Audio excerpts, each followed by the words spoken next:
আসসালামু আলাইকুম, স্বাগত জানাচ্ছি ধারাবাহিক ভিডিও টিউটোরিয়ালে। আজকে আমরা শিখব দুইয়ের পরিপূরক সম্পর্কে। দুইয়ের পরিপূরক বা 2's কমপ্লিমেন্ট বলা হয় যেটাকে, দুইয়ের পরিপূরক সম্পর্কে।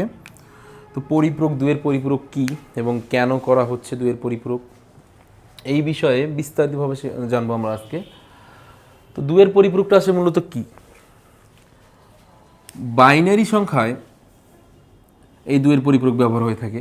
তো আমরা যদি একটু চিন্তা করি যে আমরা মানুষ, এটা বলতে পারতেছি এই সংখ্যাটা আমাদের ধনাত্মক না ঋণাত্মক। অবশ্যই ধনাত্মক, কারণ সামনে কোনো চিহ্ন নাই, মানে প্লাস। যদি মাইনাস থাকে তাহলে আমরা বুঝতে পারি ঋণাত্মক। ঠিক স্বাভাবিকভাবে কম্পিউটার তো বাইনারি ছাড়া কোনো কিছু বোঝে না, সে তো আবার এই প্লাস মাইনাস চিহ্নও বোঝে না। তাহলে সে কীভাবে বোঝে? বা আমরা যদি খুব সহজেই তোমাকে বলি যে 30-এর বাইনারি মান, একটা ডেসিমাল সংখ্যা, এর বাইনারি মানটা বের করে দাও,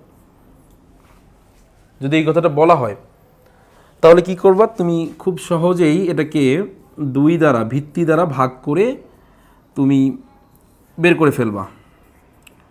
এভাবে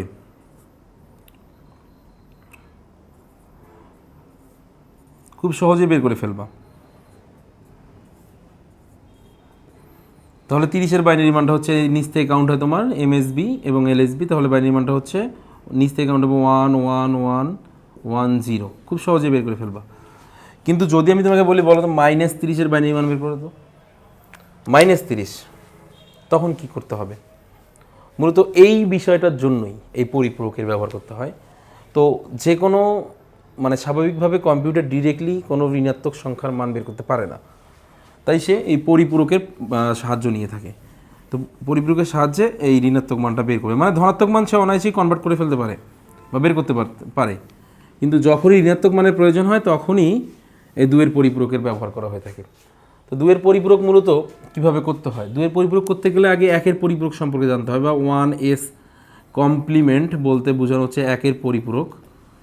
এবং একের পরিপূরকের যে মান, 1's কমপ্লিমেন্ট বলতে এটাকেই বলা হচ্ছে একের পরিপূরক। এটা কীভাবে করতে হবে আমরা শিখে ফেলবো অবশ্যই।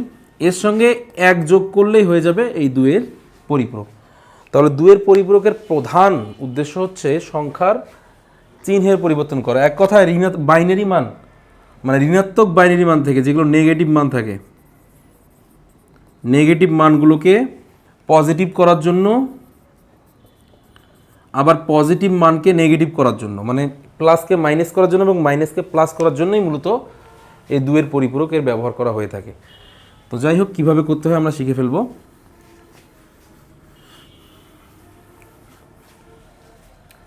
যদি বলা হয় তাহলে দুইয়ের পরিপূরক ব্যবহার করে আমরা একটা নেগেটিভ মান বের করে ফেলি।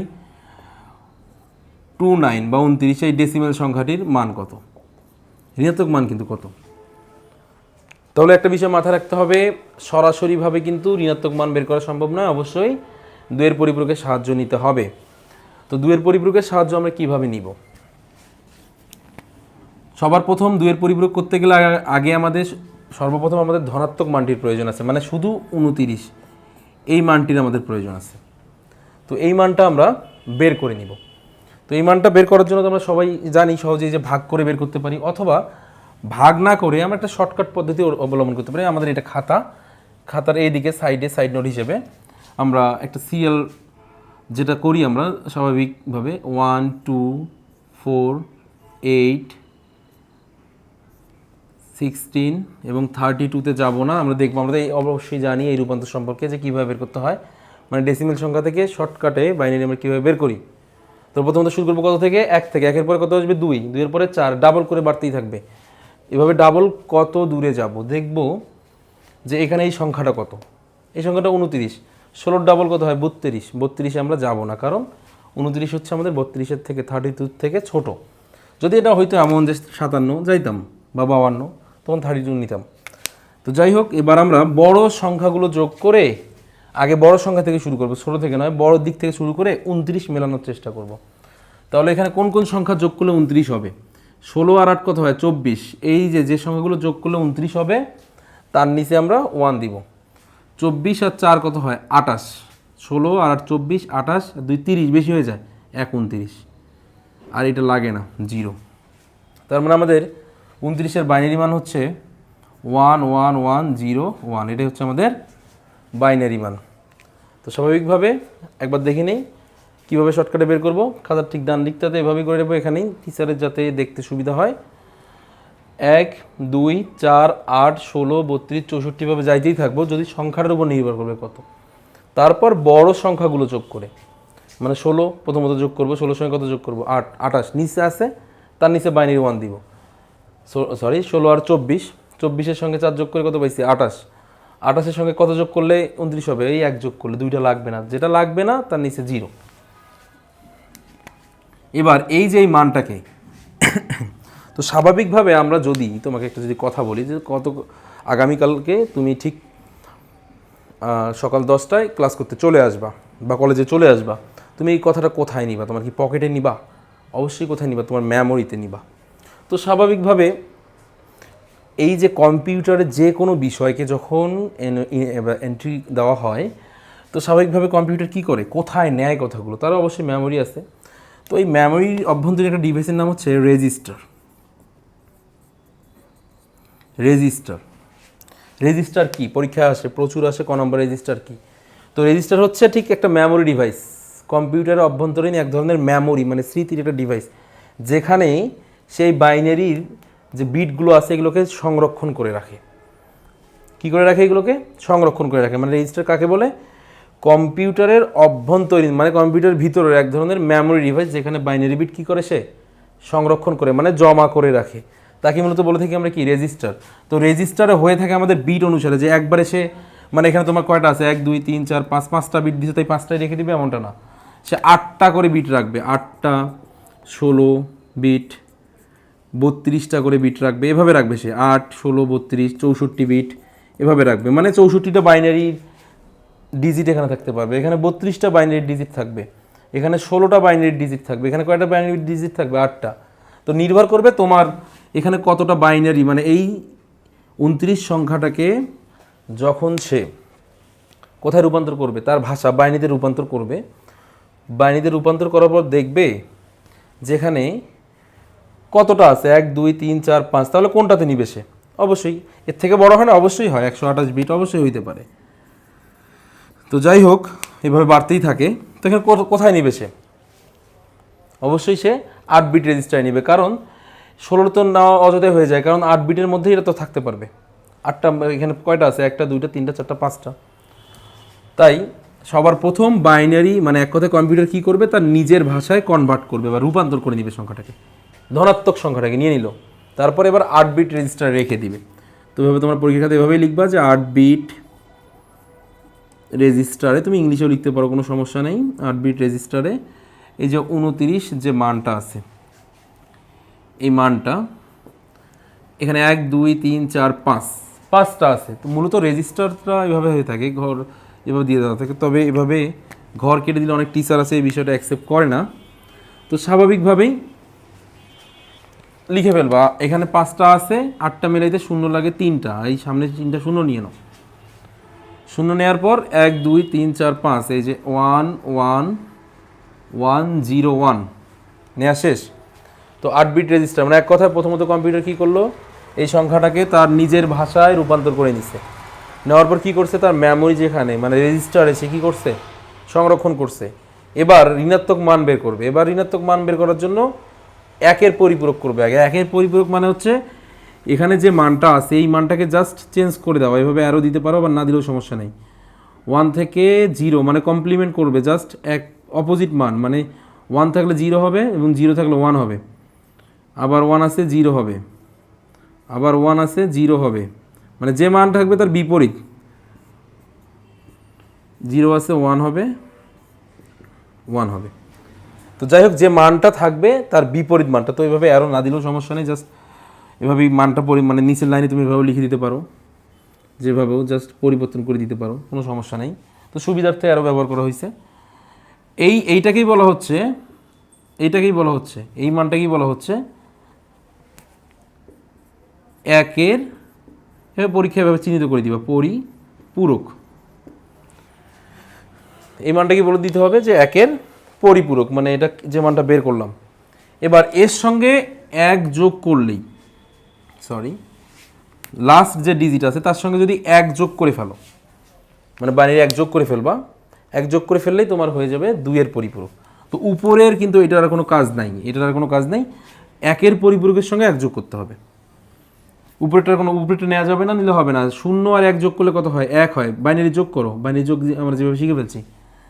এবার এখানে হাতে আছে কি, যখনই হাতে থাকবে পাশের সংখ্যার সঙ্গে যোগ হবে, আর যদি হাতে না থাকে তাহলে কি হবে, এই যে এপাশের যে মানগুলো আছে একদম হুবহু বসবে, কোনো পরিবর্তন নেই। সরি,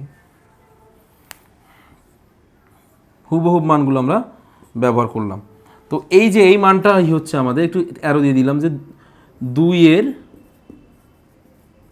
পরিপূরক, এই মানটাকেই বলা হচ্ছে 2 এর পরিপূরক। তো আর এটাই হচ্ছে আমাদের ঋণাত্মক মান 29-এর ঋণাত্মক মান।